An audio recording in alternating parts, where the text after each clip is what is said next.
근데 우리 전무님께서는 정말 그 과감한 말씀을 하시더라고요. 저도 이제 다른 방송에서 이렇게 네. 나온 걸 봤는데, 빚내서라도 주식 투자해야 된다. 아, 네. 네. 이게 설명 좀 해주시죠. 그게 제가 그 6월 달에 찍었던 방송인데요. 아, 네. 네. 우리가 뭐 몇천억을 버신 분들도 주변에 계시고 네. 몇백을 버신 회장님 계시지만 우리 방송을 보시는 시청자분들은 저 같은 이제 월급쟁이 분들도 계시고 그죠? 자영업을 하시면서 어떻게 하면 우리 재산을 이 돈의 가치가 떨어지는 이 국면에서 우리의 소중한 재산을 지킬 수 있을까? 그런 차원에서 제가 제 경험을 이제 말씀을 드렸던 거고요. 네. 그 경험을 말씀드렸던 방송이 이제 6월 달에 나왔던 방송이 다시 최근에 이제 지금이라도 빚내서 살아라고 되니까 뭐 2300에서도 뭐 너무 이제 막 바람 잡는 것처럼 돼버려서 제가 좀 마음이 아픈데요. 네. 그런데 이제 정확하게 이제 좀 말씀을 드리면 우리가 제가 이제 주식 강의를 거의 뭐 20년 동안 증권사 직원들, 은행 직원들 뭐 대상으로 강의를 참 많이 나가면 저는 꼭 3시간 중에 1시간은 우리가 어떤 자본주의 사회에서 살고 있는지 말씀을 드리거든요. 네. 네. 우리가 어떤 자본주의에서 살고 있는 걸 이제 간단하게 먼저 말씀드리면 우리는 열심히 일을 하잖아요. 열심히 일을 해서 이렇게 핸드폰도 만들고 열심히 일을 해서 생수도 만들고 화학제품도 만들어서 우리는 근면한 민족이기 때문에 지금의 이런 한강의 기적을 이뤄서 여기까지 왔잖아요.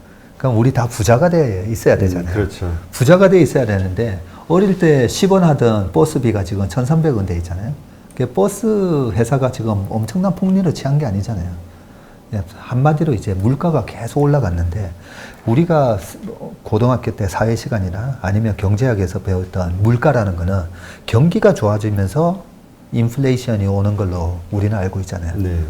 근데 왜 경기가 안 좋아지고 위기가 왔을 때 그 이후에 물가 상승이 오잖아요.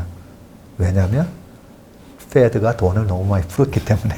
네. 페드. 네. 그래서 페드도 풀죠, 유로도 풀죠, 일본도 풀죠. 기축통화국들이 이렇게 돈을 이렇게 찍는 거에 너무 과감해졌어요.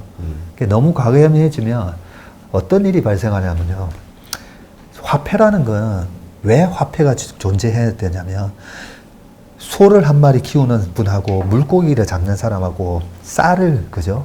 한 사람들이 교환을 하려다 보니까 불편해서 화폐라는 게 있는 거잖아요. 그렇죠. 예.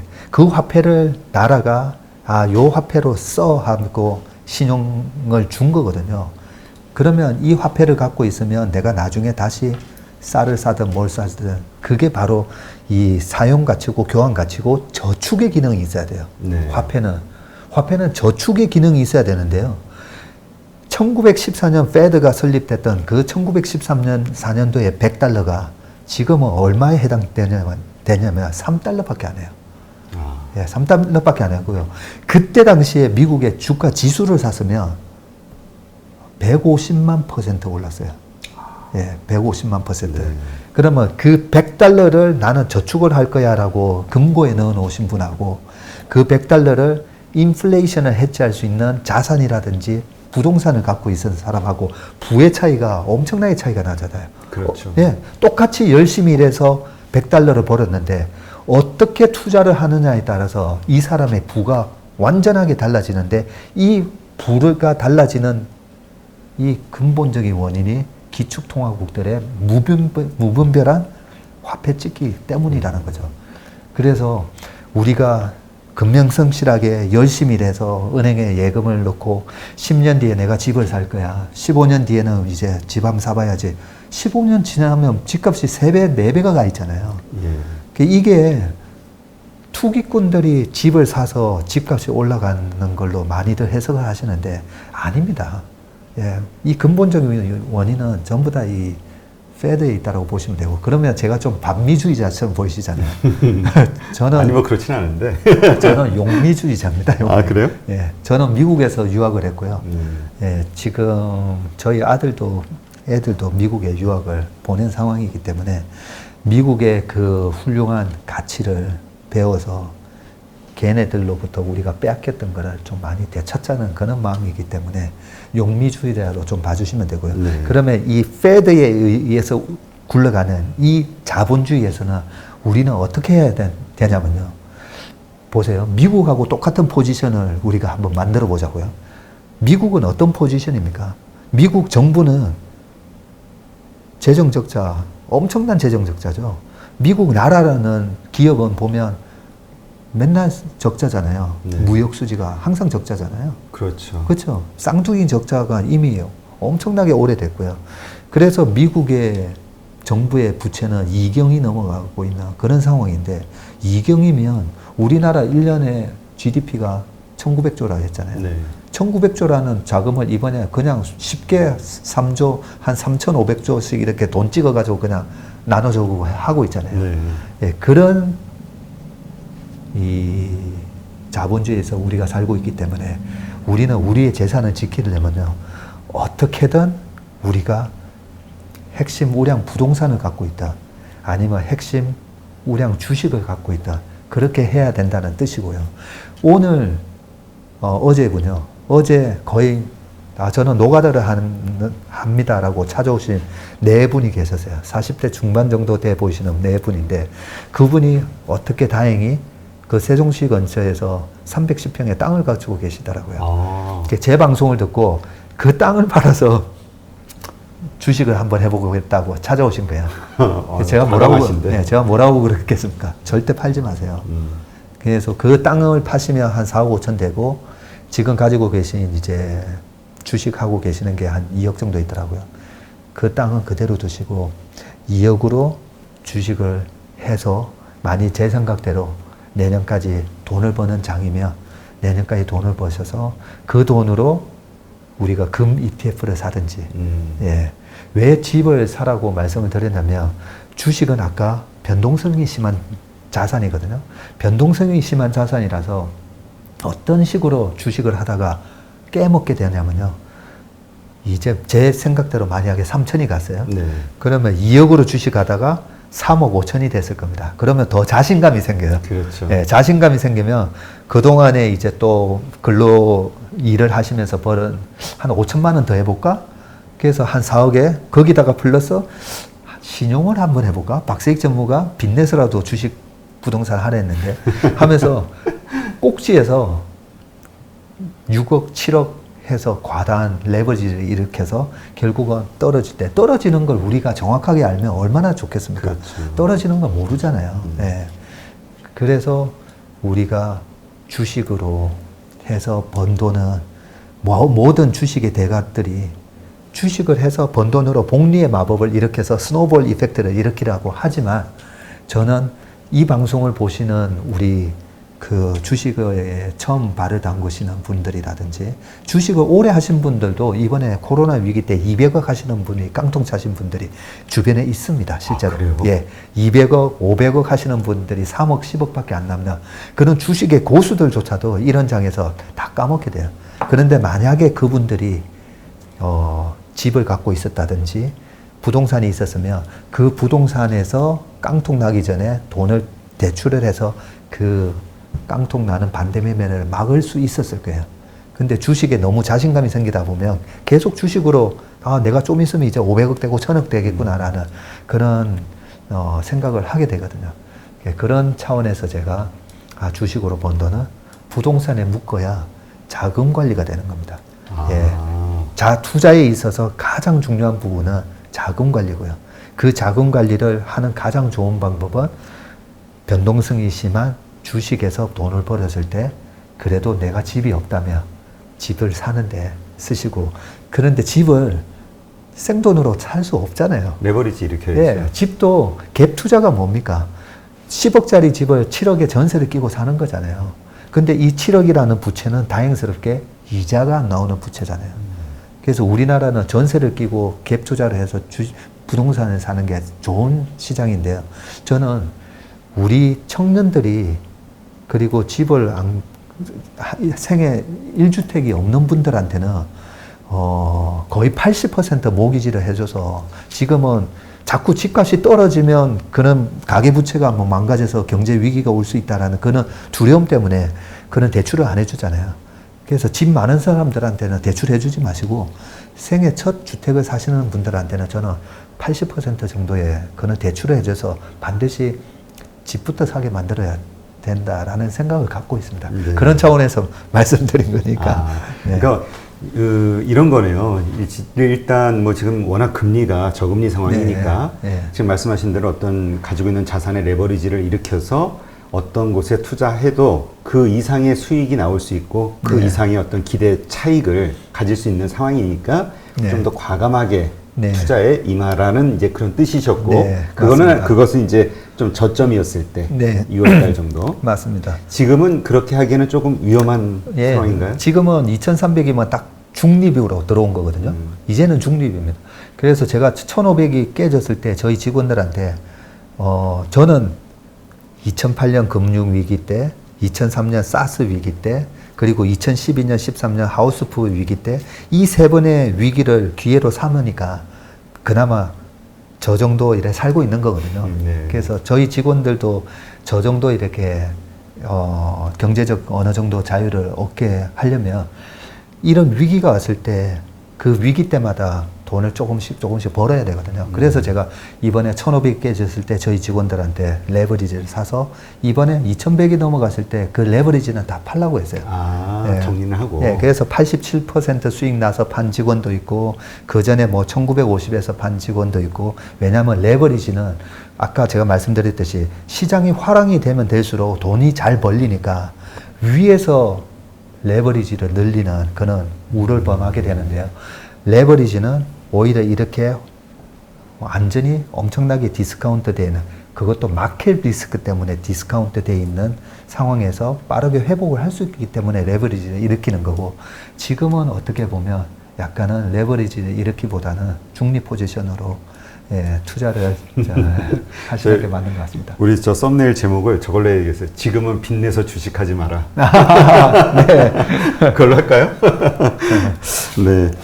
지금 그래서 좀 들으면서 제가 지금 색다르게 받아들였던 거는 그 주식 투자를 해서 얻은 소득을 네. 부동산에 투자해라. 좀 더 안정적이고 네. 고정화시킬 수 있는 곳에. 네. 왜냐하면 말씀을 들어보니까 주식으로 일시적으로 돈을 버는 분들 경우를 보니까 그 주식 번 걸 다시 주식을 하면서 조금 더 이 마음이 뭐랄까 리스크 관리 능력이 좀 떨어지면서 자신감이 붙으니까 네. 조금 더 위험하고 공격적인 네. 그러면서 이렇게 잃는 경우들이 있는 것 같더라고요. 예. 제가 왜 이렇게 말씀을 드리냐면요. 저는 이제 94년부터 주식을 하다 보니까 많은 장을 겪었잖아요. 네. 시장이 언제 빠지느냐면요. 시장이 언제 빠지냐면, 나도 이제 주식에 어느 정도 도를 텄구나. 예, 굉장한 자신감을 가졌을 때가 항상 보면 시장이 꼭지예요. 왜냐면 주식의 대가들이 다 하는 얘기가 돈은 시장이 벌게 해주는 거지 네가 잘해서 벌게 해주는 게 아니다라는 얘기를 합니다. 물론 주식의 고수분들이 강세장에서 돈을 많이 버세요. 많이 벌긴 하지만 실질적으로 강세장이기 때문에 돈을 벌 수가 있는 거거든요. 그래서 하다 보면 내가 이제 주식에 도를 텄네? 이 정도면 내가 주식에 본격적으로 한번 해볼까? 돈을 좀 더 모아서 한번 해볼까? 예, 그럴 때 보면 꼭 장이 이렇게 급락하는 경우도 많기 때문에 주식은 그렇게 원칙으로 하나 더 말씀드리면요. 제 주변에는 주식의 고수들이 꽤 많습니다. 꽤. 예, 5천억까지 버신 분도 있고, 뭐 3천억 버신 분도 있고, 이번 위기 때 그 고수분들은 기가 막히게 주식을 위에서 팔고 바닥에서 다시 샀을까 궁금하시죠? 네. 그런 고수 없습니다. 아, 그래요? 예, 주식을 너무 사랑하기 때문에 이번에도 왕창 터졌다가 다시 왕창 다 회복하고 계시는데 살아남은 고수들은 자금 관리가 돼서 이 터졌을 때 버틸 수 있는 분이었고요. 아까 200억이 빵이 됐던 그런 분들은 자금 관리를 잘못하셔서 결국은 그 오랜 기간 동안 쌓아왔던 그 부를 다 한 번에 잃었던 거거든요. 그래서 그 자금 관리의 방법으로 항상 주식은 한 2년 정도 이래 끊어서 한번 해보시는 게 좋고요. 와, 정말 여기서 나중에 3,000포인트 가면 4,000 간다는 얘기 나올 거예요, 아마. 네, 그러겠죠. 네, 3,000포인트 가면 아마 제 얼굴은 보기 힘드실 겁니다. 저는 안 나올 겁니다. 네, 그때 가서는 안 나올 건데요. 네, 그랬을 때 하여튼 자금 관리를 항상 해야 된다. 이걸 명심해 주시기 바랍니다. 네. 항상 끝없이 상승할 수는 없는 거니까요. 없습니다. 네. 네. 그렇군요. 그러면 이제 우리 전무님이 가장 강력하게 주장하는 메시지가 요즘 우리 이번에 이제 이 동학개미들 이제 부동산에 몰려있던 어떤 자금들 투자의 어떤 그 마인드가 주식시장으로 들어왔잖아요. 이 불을 꺼트려서는 안 된다. 그런 의미에서 이제 뭐 정부의 어떤 대책들이 상당히 필요하다라는 그런 이야기를 하시는데요. 예. 저는 이번에 이 동학개미분들 보면 참 감사합니다. 감사한 게 정부에서도 이번에 주식을 산 이 개미분들의 투자 의지를 좀 안 꺾으셨으면 좋겠어요. 이번에 과세 제도에 대해서 지금 많이 공청회도 하고 있잖아요. 이 주식 시장이 어떤 순기능을 해주냐면요. 미국을 보면 알 수가 있습니다. 아까 테슬라 안 망한다 그랬잖아요.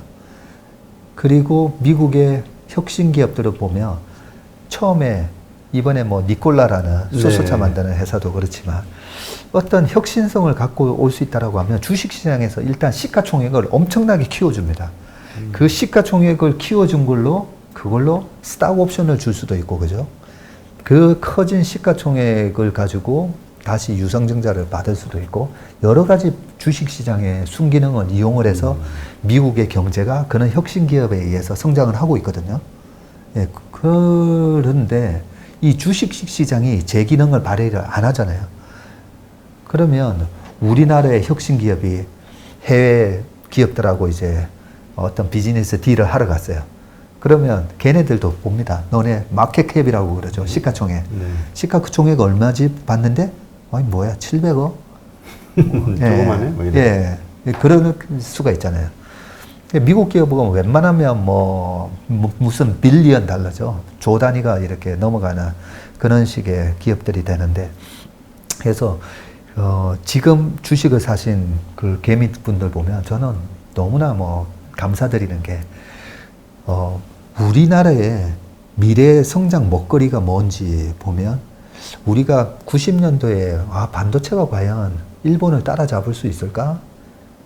결국은 삼성전자 시가총액 하나를 일본의 7개 가전업체가 못 이기는 상황이 10년 전에 벌써 일어났었잖아요. 예, 그런 기업을 계속 만들어줘야 되거든요. 그 만들어주는 걸 정부가 만들어주는 게 아니라 주식시장이 만들어주는 거거든요. 그러면 저 같은 이제 경영학과 나온 사람은 바이오 투자를 잘 못합니다. 무서워서요. 예. 그런데 우리의 동학개미분들 보면 지금 코스닥의 10종목의 상위 6종목은 바이오 기업이에요. 그 바이오 기업 중에 이번에 한미약품에서도 뭐가 나오고 SK 케미칼, SK 바이오팜에서도 어떤 그런 좋은 뉴스들이 빵빵 나오거든요. 그런 거 보면 와, 우리 투자가들은 어떻게 알고 저런 기업에 투자를 해줬을까? 그런데 반면에 신라젠 같은 기업도 있었어요. 그죠? 그러면 이 바이오 기업이 됐든 우리나라 IT 기업이 됐든 소부장 기업이 됐든 이런 기업의 주주가 돼주는 거잖아요. 그렇죠. 내 돈이 주가가 빠지면, 코로나의 2차 충격이 왔을 때 주가가 빠지면 내 돈을 까먹을 수 있음에도 불구하고 그 회사의 주주가 돼주시는 거잖아요. 그러면서 주주가 돼주면서 그 회사의 시가총액을 단단하게 만들어주고 있잖아요. 그런 역할을 하면서 우리나라의 산업이 빠르게, 그래서 일본 같은 경우는 보면 세계 지금 우리나라에 대해서 평가하는 그 외국 선진국들의 전문가들은 보면 참 대단한 나라라고 얘기를 하죠. 요 조그만 나라에 대해서 없는 산업이 없잖아요. 없는 산업이 맞아요. 없고 대부분의 산업은 다 글로벌 탑티어로 다 올라서고 있거든요.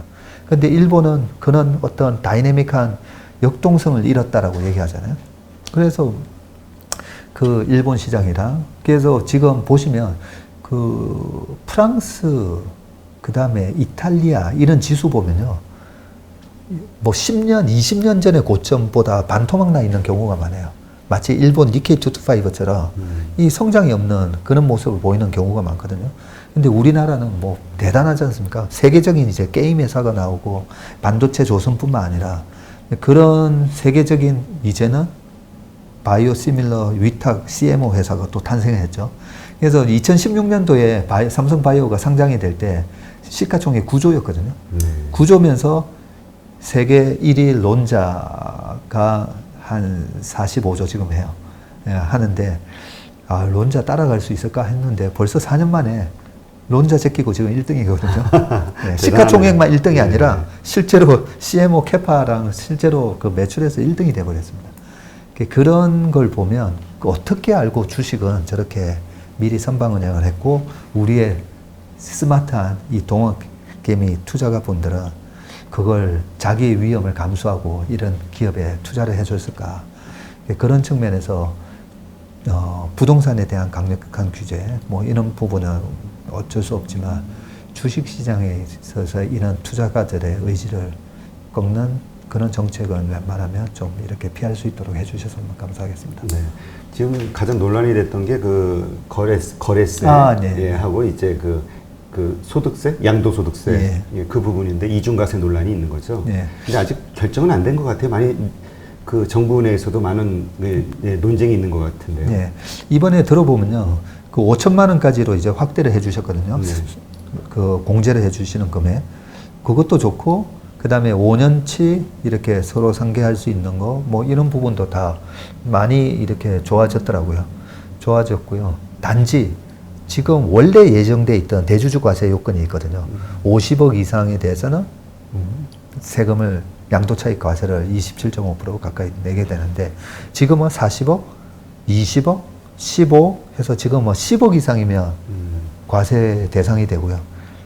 올해 말 기준으로 내년 4월 1일이 되면 3억으로 바뀝니다. 예, 이게 3억으로 바뀌면 어떤 일이 발생하냐면요. 10월 달 정도 되면 중소형주들이 아마 주가가 확 밀릴 겁니다. 3억 이상을 들고 있으면 세금을 내야 되기 때문에 우리나라 이 소부장 기업부터 시작해서 아까 그렇게 세계적인 기업으로 이제 발돋움해야 되는 우리나라의 이런 많은 중소기업들이 이 과세조정 때문에 주식을 연말만 되면 이 3억 이상 들고 있는 사람들이 그동안에 10억 이상 들고 있던 사람 주식을 팝니다. 팔면 빠지고 그 변동성 때문에 그 기업의 주가는 변동성이 크면 멀티플을 많이 못 받거든요. 그런 악순환이 반복이 되고 있는데 지금 아직까지 이 3억에 대한 부분에 대해서는 아무 얘기가 없어요. 지금 나왔던 정책으로 보면 이 3억이 그대로 적용이 될 가능성이 높은데 이렇게 되면 우리 이 동학개미분들의 그 의지가 아마 굉장히 많은 꺾이는 그런 일이 되지 않을까. 그래서 그 부분은 조금 많이 고려를 좀 해주셨으면 좋을 것 같습니다. 하여튼 뭐 정말 어려운 상황에서 어쨌든 개인 투자자들이 장을 받쳐주면서 경제가 어쨌든 큰 도움이 된 거잖아요. 하여튼 정부에서는 여러 가지 잘 고려해서 이러한 투자 의욕, 그 다음에 이런 열기 이런 게 꺼지지 않게 오히려 좀 더 지원은 못 해주더라도 좀 이렇게 꺼지는 그런 역할을 하면은 곤란하지 않을까라는 생각이 들면서 하여튼 뭐 많은 고민 있으시겠지만 잘 판단해서 결정 내려주셨으면 좋겠다는 생각을 하게 됩니다. 왜 우리 동학개미들이 우리 박세익 전무님을 그래 좋아하고 그러시는지 오늘 이 인터뷰를 통해서 가지고 계신 그 인사이트가 얼마나 깊고 이렇게 넓으신지 오늘 경험할 수 있는 아주 좋은 시간이었습니다. 오늘 이렇게 좋은 인사이트 함께 공유해 주시고 해 주셔서 정말 감사드립니다. 감사합니다.